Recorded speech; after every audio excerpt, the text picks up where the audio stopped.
ఈరోజు కార్తీక దీపం serial episode లో కార్తీక్ వాళ్ళ ఇంట్లో జ్యోత్స్న పుట్టినరోజు వేడుకలను ఘనంగా ఏర్పాటు చేసుకుని ఉంటారు. అందరూ జ్యోత్స్నని విష్ చేస్తూ ఉంటారు. అంతలో కార్తీక్ వచ్చి మరొక కొత్త విషయాన్ని చెప్తాడు. ఈ రోజు మన ఇంట్లో జ్యోత్స్నతో పాటు ఇంకొకరి పుట్టినరోజు కూడా ఉంది. అది ఎవరో కాదు, దీపది. తన పుట్టినరోజు కూడా ఈ రోజే అని చెప్పడంతో అందరూ కూడా దీపని లోపలికి పిలిచి కేక్ కట్ చేయించాలని అనుకుంటారు. పారిజాతం మాత్రం జ్యోత్స్నని కేక్ కట్ చేయమని తొందర పెడుతూ ఉంటుంది.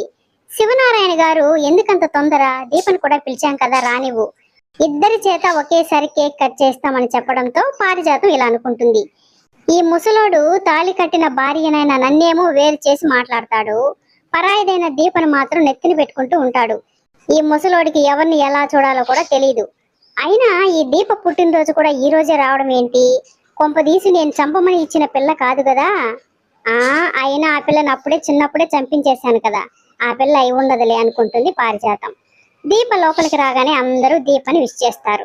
శౌర్య దీప కోసం బన్ను తీసుకురావడంతో జ్యోత్స్న కేక్ కట్ చేస్తే దీప మాత్రం శౌర్య తెచ్చిన బన్నుని కట్ చేస్తుంది.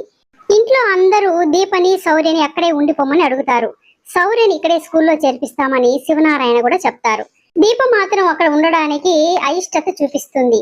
పారిజాతం మాత్రం ఇలా అనుకుంటుంది, ఇంట్లో ఇంతమంది ఉన్నారు, అందరూ దీని మీద ఎందుకు అంత ప్రేమను కురిపిస్తున్నారు? ఏంటో ఈ ఇంట్లో వాళ్ళు ఎవరిని ఎలా చూడాలో కూడా తెలియదు, పరాయి దాన్ని తీసుకొచ్చి నెత్తిని పెట్టుకుంటున్నారు అని అనుకుంటుంది. దీప భర్త దీప గురించి ఆలోచిస్తూ ఉంటాడు.